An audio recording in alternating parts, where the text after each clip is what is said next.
Hey, what's going on, guys? This is the video lesson for 1.6 on equivalent ratios. You should be watching this if you want a review or if you were absent. Remember, pause the video when need be and follow all directions.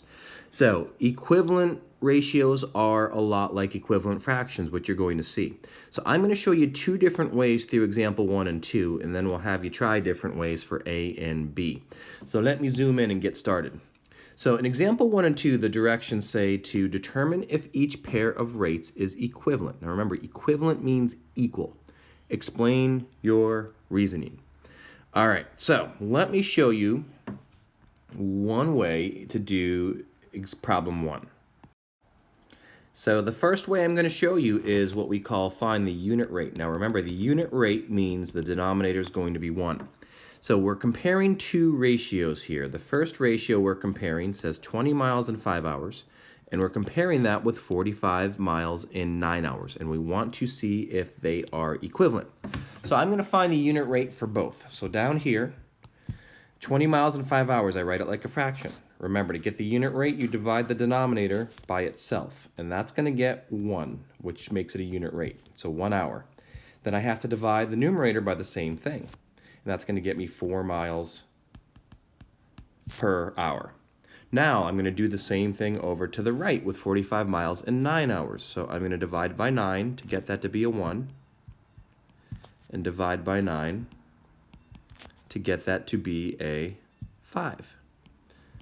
So once you do that, you look at the unit rates. Notice this one is 4 miles per hour. This one is 5 miles per hour. The unit rates are different, so guess what the answer is? No, they are not equivalent. Now, if I did the same thing in example 2, here's what you're going to see. So in example 2, we have 3 t-shirts for $21 and 5 t-shirts for $35. And notice here, 3, they divide by 3 to get 1. 21 divided by 3, they get 7. So it's $7 per t-shirt. Now in this one, since the denominator is 5, you divide by 5 to get 1. Divide 35 by 5 to get 7, and you get $7 per t-shirt. So because the unit rates are the same, an example 2 would be yes. So that's how we're going to do A and B, is we are going to find the unit rate. So let's go down and check those out. So here's what I want you to do. You're going to do A with me, and then I'm going to have you try B on your own. Are you ready? So in A, we're going to write them as fractions. So we're going to start with this one here. 36 t-shirts and 3 boxes. So you write 36, and I'm just going to write T for t-shirts and 3 B for boxes. And then I'm going to put the other one here. So the other one is 60 t-shirts and 6 boxes. So 60 T for t-shirt and 6 B for boxes. Now what we are going to do is we're going to find the unit rate for both. So I'm going to give you a second to write this down. Make sure you have this written down. Pause the video if you need more than a second. Okay, so here's what we're going to do. Are you ready? Let me switch to a different color here.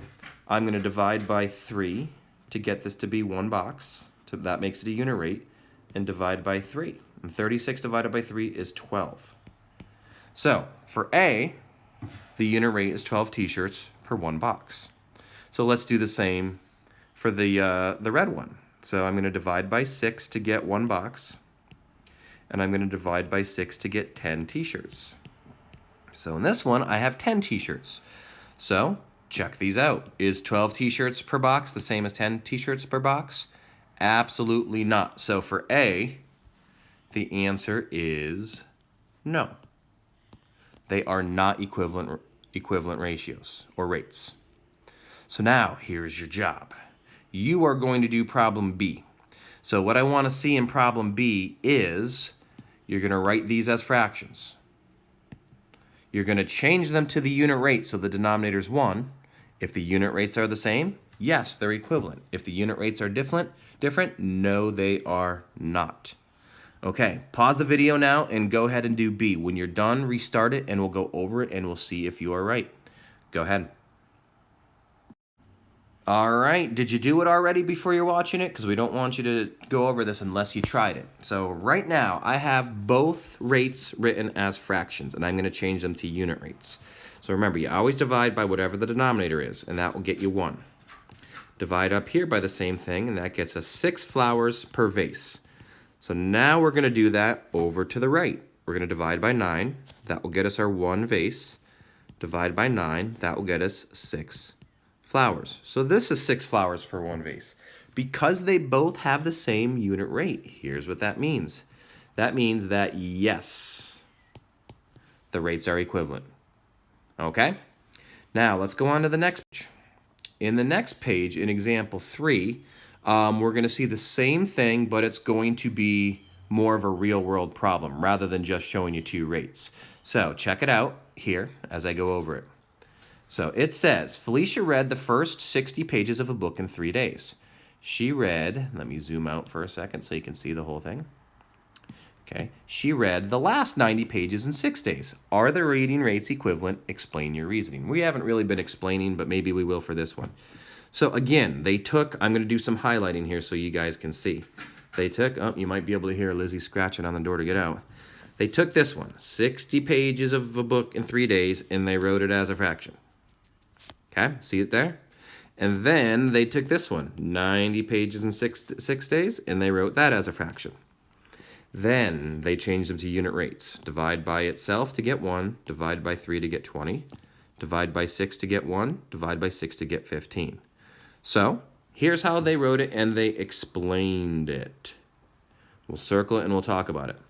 And what they said is, since the rates do not have the same unit rate, they are not equivalent.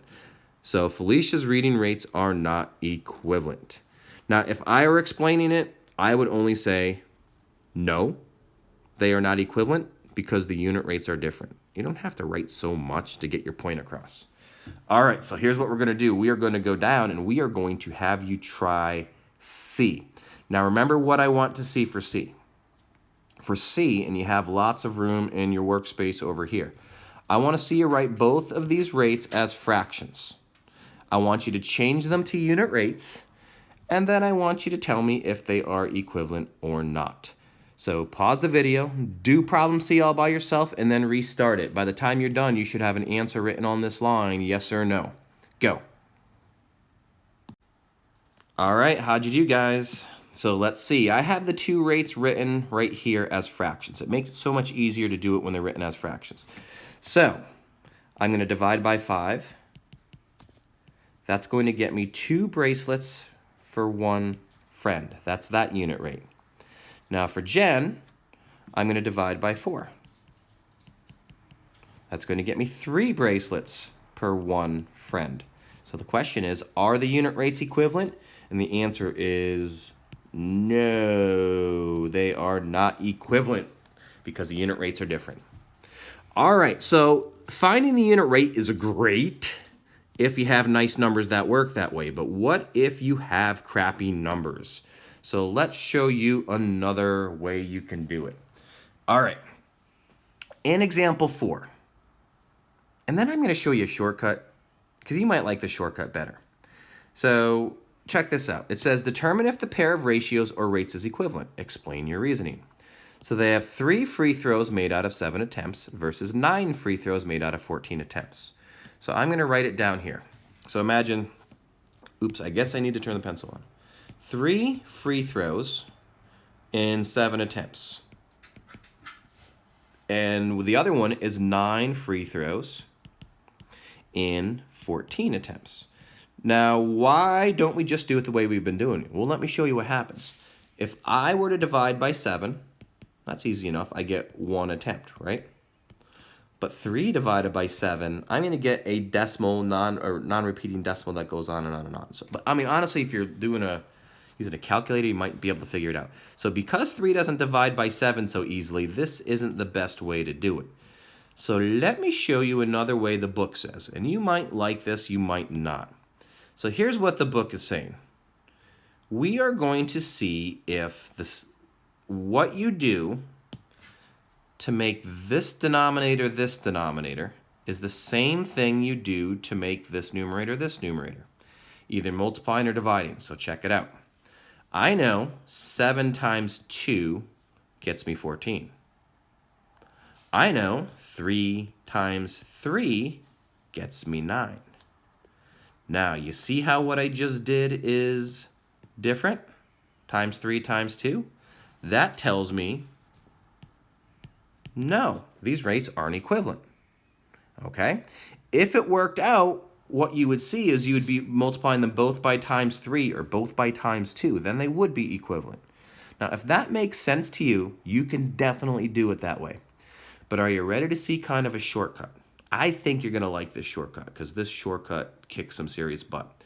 All right, so let me do some erasing here to get rid of all this junk. All right, so I'm going to do the cross multiplication method here. So cross multiplication.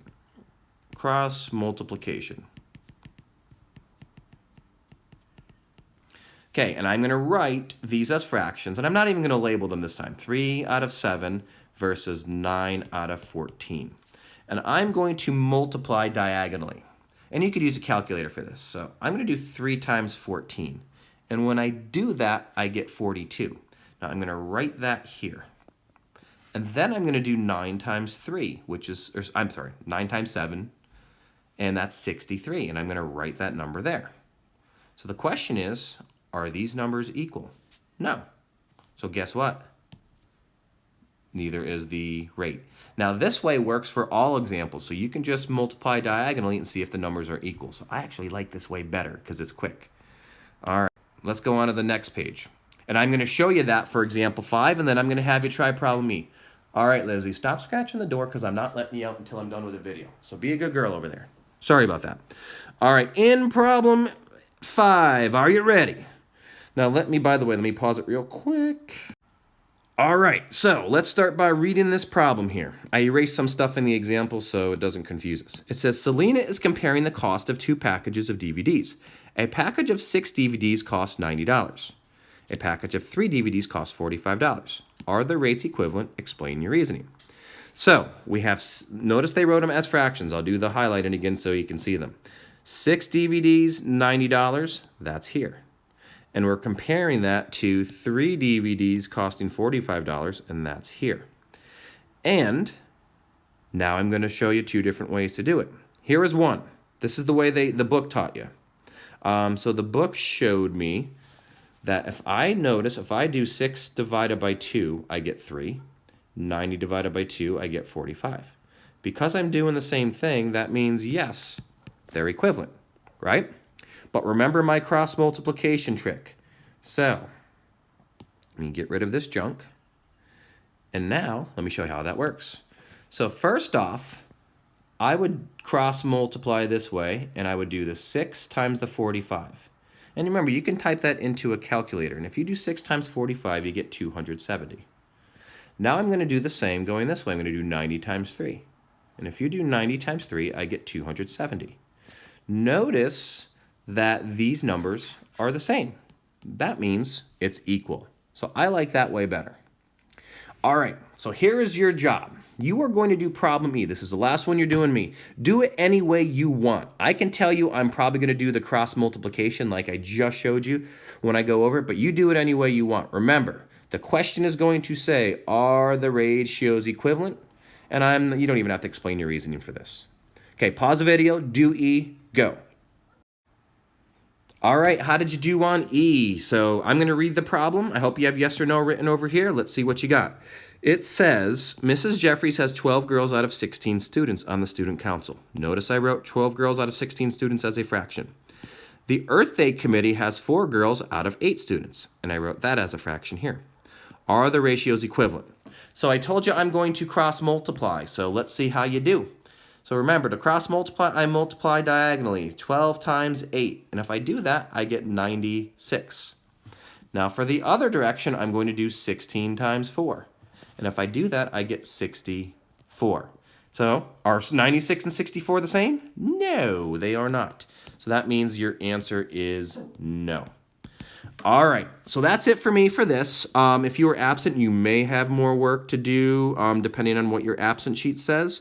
And if you have any questions, make sure you ask me. I hope this helped. Later.